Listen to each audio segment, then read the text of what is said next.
are lots of things all around us, exciting things that surround us. But how does it work? Do you know? How is it made?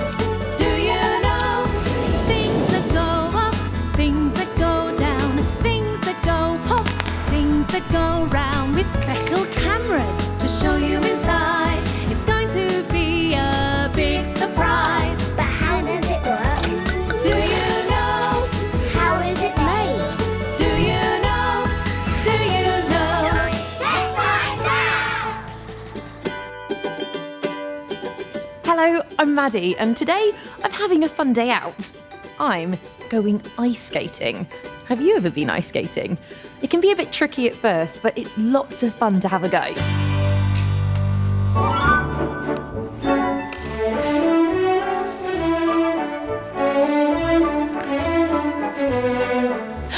Ice skating is so much fun, but how does all this ice stay cold and hard enough to skate on? How does an ice rink work? Let's find out. How does it work? Ice cream. A big ice rink like this starts out as lots and lots of water. But water is a liquid. It's runny, and you couldn't skate on that, could you? So something happens to the water to make it hard enough to skate on. Do you know what that is? Liquid water turns into frozen water called ice. I've got 2 glasses, one full of liquid water, one full of frozen water. Let's look in more detail with my special camera. This is a thermal camera, and it tells us how hot or cold things are by showing us different colours. So if I point the camera at the liquid water, can you see it shows up yellow and red? And that's because the liquid water is quite warm compared to the frozen water. Look how blue that is. That's because it's ice. It's really, really cold. So what colour do you think the ice rink's going to be? Wow! Come and have a look at this! The ice rink is blue, dark blue, because it is so cold. I think it looks a little bit like an ocean. So what about my feet? Should we go for a little skate? So my feet and my legs are yellow and red because they're much warmer than the ice. But how do you freeze something as big as this? Well, the answer lies beneath the ice. Let's take a closer look. An ice rink is made of lots of layers of different materials. The first layer is made of small stones pressed tightly together to make a hard base. Next comes a deep layer of sand that has heating pipes inside. The heat stops the ground underneath the ice rink from freezing and cracking. Next, a layer of insulation keeps the warmth from the pipes down in the ground and the cold up in the ice. On top of this is a layer of concrete that has miles and miles of pipes inside. A machine, called a chiller, pumps a special liquid called glycol that does not freeze through the pipes under the rink. The special liquid is very, very cold. The concrete gets colder and colder, so that when water is put on top, it freezes and goes from runny liquid water to a solid ice rink.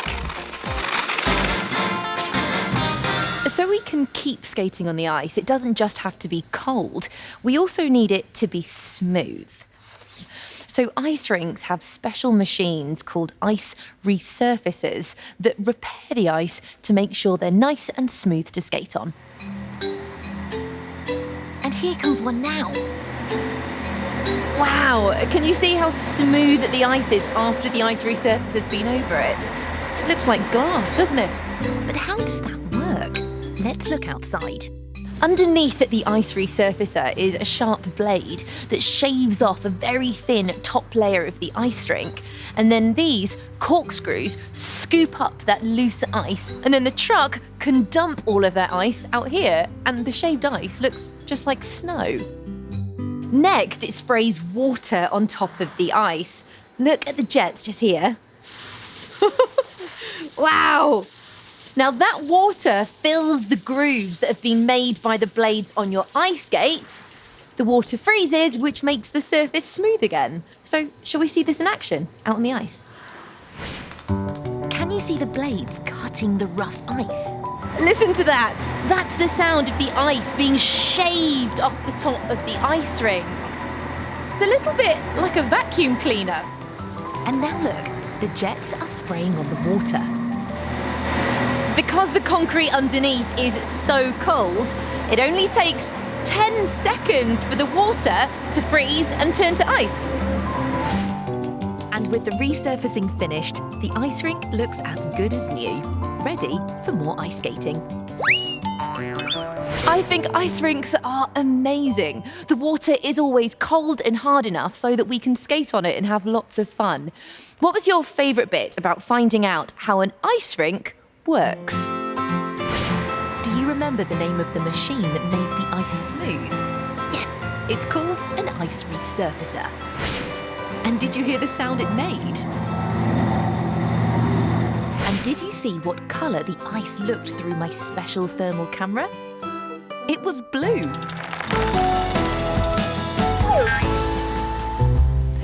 There are lots of ways to have fun and get our bodies moving. I like walking, running, and jumping. And jumping's even more fun when it's on something really, really bouncy. Have you ever been on a bouncy castle? They're really fun, aren't they? You can bounce high or low, or even fall over. Lots of air is trapped in the bouncy castle to make it bouncy. But do you know how the air gets inside or how a bouncy castle is made? Let's find out. How is it made? A bouncy castle. There are lots of types of inflatables. Small ones and big ones. And they're all filled with air. Bouncy castles are made up of lots of different parts. The bit that goes over the top is called the A-frame. This part that you walk up is called the steps.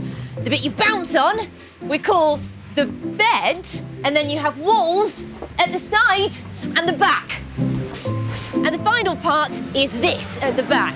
It's called the inflation tube, and it's where the air is pumped into the bouncy castle to make sure it's soft and bouncy. To make a bouncy castle, we start in a place like this, a bouncy castle factory.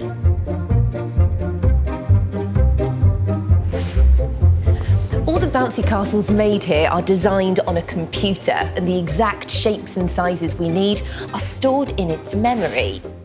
Bouncy castles are made from a material called PVC. That's this stuff. And for our bouncy castle today, we need 66 meters. That's almost the same length as 5 buses. The PVC is laid out on this huge table, but it's not cut with scissors. It's cut by this machine. It's called a computer numerical control cutter, or a CNC. And just here, it has a special spinning cutting tool that's actually called a pizza wheel, and it's that cuts the PVC. The computer tells the cutting machine the exact shapes and sizes that need to be cut out. It's called a pattern. Paul looks after the machine, and today he's given me special permission to press the start button. Okay, here goes. Ooh.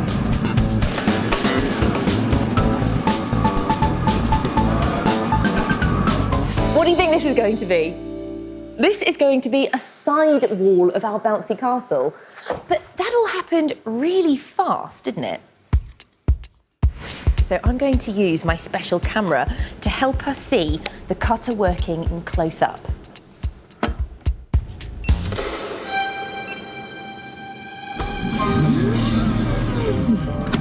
Can you see how fast the machine is moving? It's cutting 50 pieces for our bouncy castle in lots of different colours. Can you see the shapes? Look, that's a circle. The machine makes a brilliant sound, doesn't it?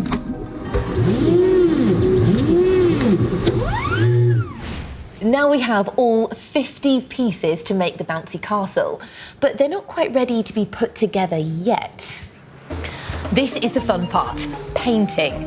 The bouncy castle design is painted onto some of the pieces, and Dean is painting different animals. This is going to be a bird. But what theme do you think this bouncy castle is going to be?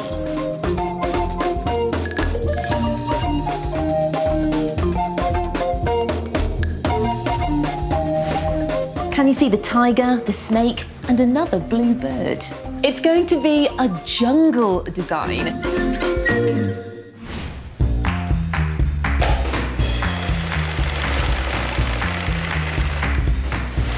Now all the pieces come here to be sewn together by these two big sewing machines. The first pieces are sewn together to make the A-frame. And can you hear the sound of the sewing machine? It's like a motorbike, isn't it? Next, these pink and purple panels are going to become the bed. That's the part that you bounce on. It's very clever. The sewing machines are on tracks, so they can move the whole length of the pieces of PVC without having to lug the fabric all around. Next, the pink panels that make up the steps are sewn in place. Can you see all the tiny stitches that go through from the front to the back? They use a really strong thread to keep the pieces firmly together, ready for bouncing on. It's time for the back wall to be stitched. Do you remember all the animals? This is the inflation tube. It goes at the back of the bouncy castle, and it's where the air gets pumped in to make sure that it's bouncy.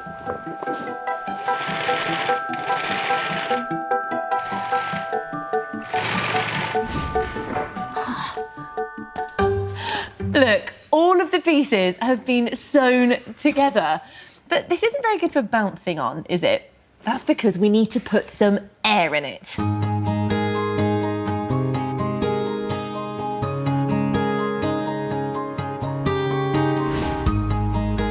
We just need to plug in the fan and fill it up.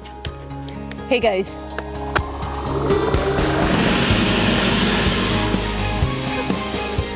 I love how it's unfolding and slowly getting bigger. Oh look, there's the tiger, the snake, and the bird there, can you see? There's only one thing left to do, and that's bounce on it.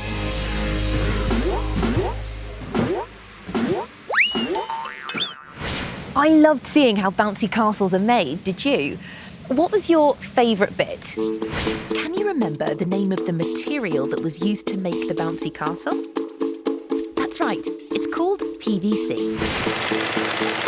Did you like the sound of the sewing machine when they stitched the PVC together? And did you see how quickly the cutter cut out the pieces?